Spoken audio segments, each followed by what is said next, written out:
Salut, c'est Paola. Chaque jour, je vous lis un grand texte de philosophie en espérant que ça vous plaise. Enfin, sauf le jeudi, bien sûr.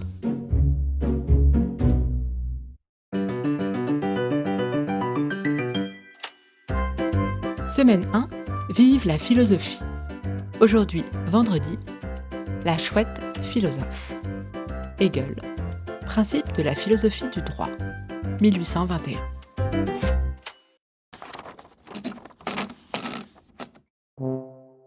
La philo dans le texte, une production, Je discute.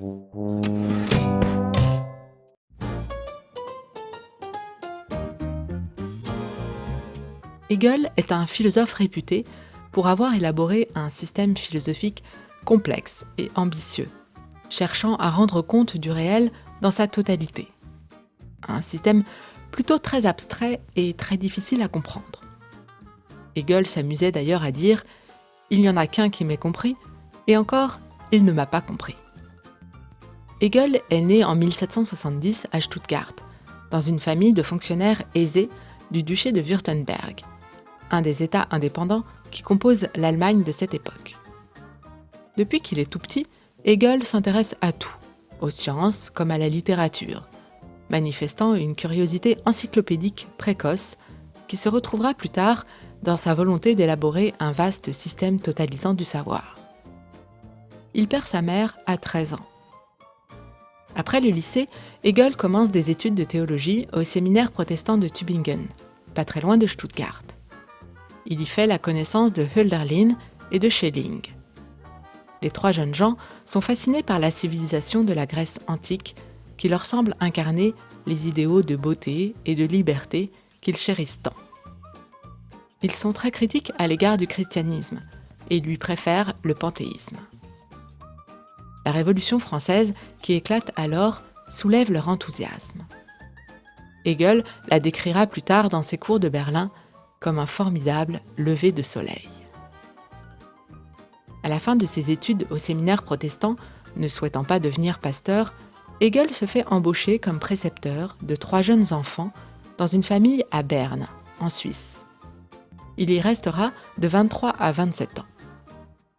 Il rédige pendant cette période plusieurs textes philosophiques, dont une vie de Jésus, épurée de tout élément religieux et très inspirée par la philosophie de la morale que Kant développe à cette époque.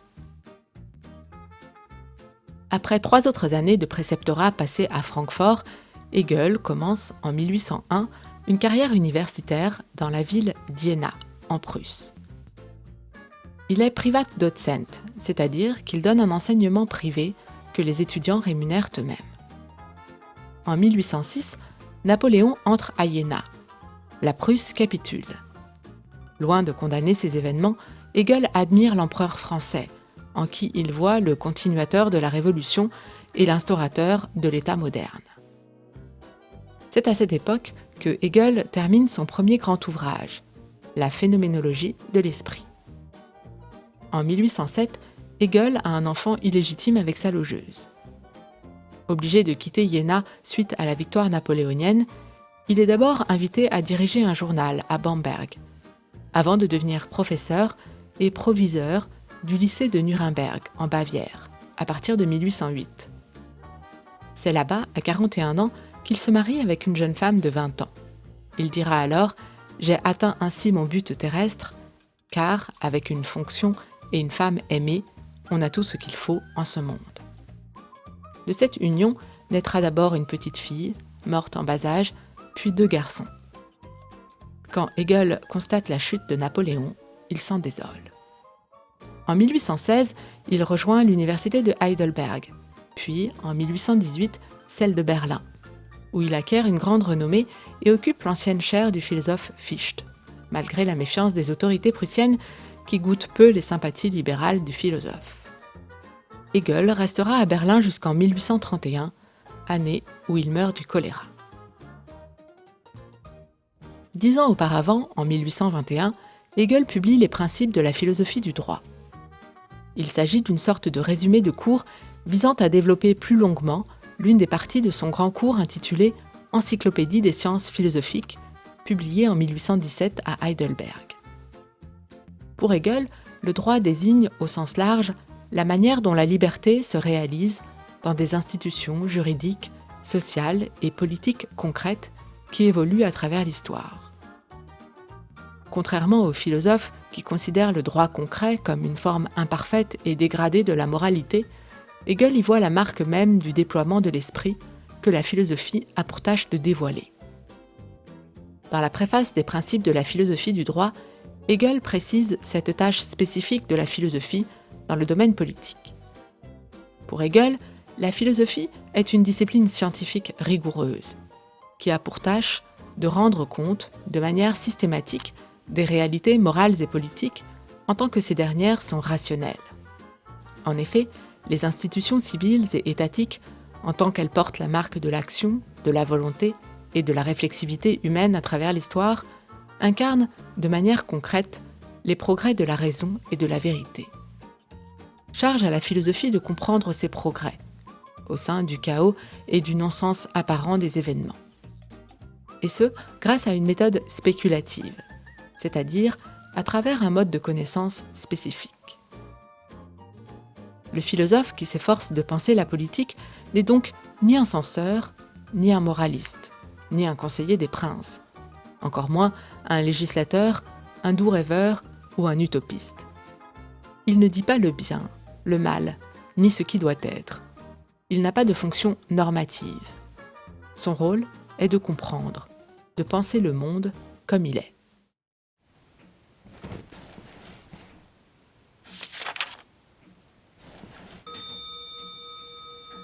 Une philosophie de l'État semblerait avoir spécialement pour tâche d'inventer et d'exposer une théorie de plus. Et bien entendu, une théorie nouvelle et particulière. Quand on voit cette conception et les procédés qui en résultent, on a l'impression qu'il n'y a encore eu aucun État, ni aucune constitution politique sur la Terre, qu'il n'y en a pas actuellement. Ce serait à partir de maintenant, et ce maintenant se renouvelle toujours indéfiniment, qu'on aurait tout à recommencer du début. Et le monde moral aurait attendu jusqu'au moment présent pour qu'on le pense à fond et pour qu'on lui donne une base. À propos de la nature, on accorde que la philosophie doit la connaître comme elle est, que si la pierre philosophale est cachée quelque part, c'est en tout cas dans la nature elle-même, qu'elle contient en soi sa raison, et que la science doit concevoir cette raison réelle qui y est présente, non pas les formes contingentes qui se montrent à la surface, mais son harmonie éternelle. C'est sa loi immanente et son essence qu'elle doit rechercher. L'univers spirituel devrait être au contraire abandonné à la contingence et à l'arbitraire. Il devrait être abandonné de Dieu, si bien que selon cet athéisme du monde moral, la vérité se trouverait hors de ce monde. Et comme pourtant on doit y trouver la raison aussi, la vérité n'y a qu'une existence problématique. De là découle le droit, et aussi le devoir pour chaque pensée, de prendre son envol. Mais non pas pour chercher la pierre philosophale, car dans la philosophie de notre temps, on s'épargne la recherche, et chacun a la certitude d'avoir sans effort cette pierre à sa disposition.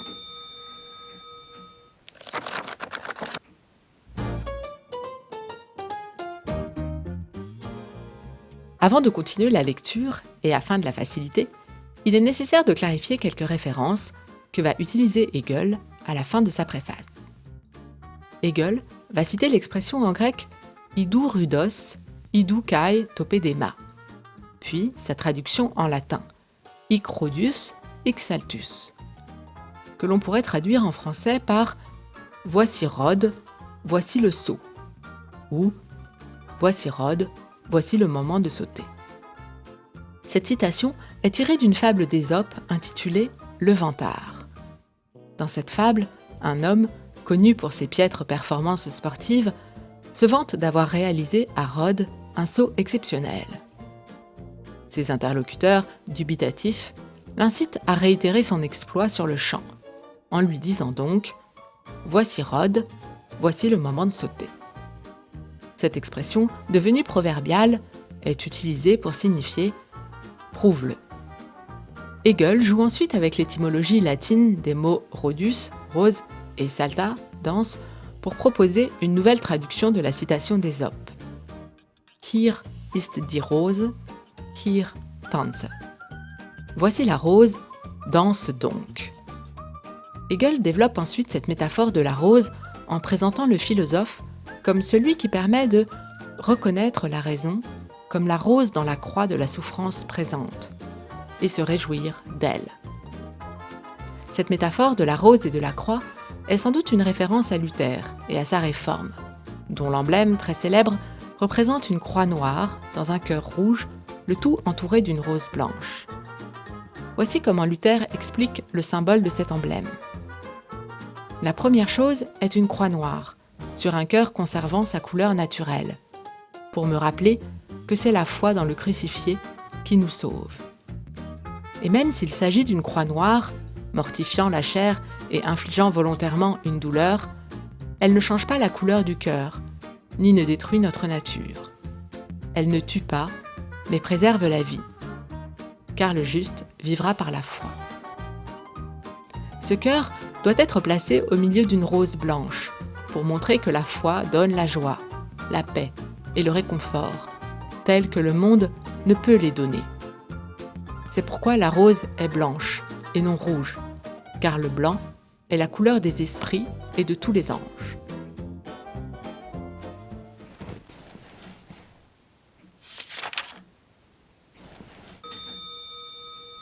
Ainsi, notre traité, en offrant la science de l'État, ne veut rien représenter d'autre qu'un essai pour concevoir l'État comme quelque chose de rationnel en soi. Il est un écrit philosophique, et rien n'est plus éloigné de son intention que de construire un idéal de l'État comme il doit être. S'il contient une leçon, cette leçon n'est pas adressée à l'État.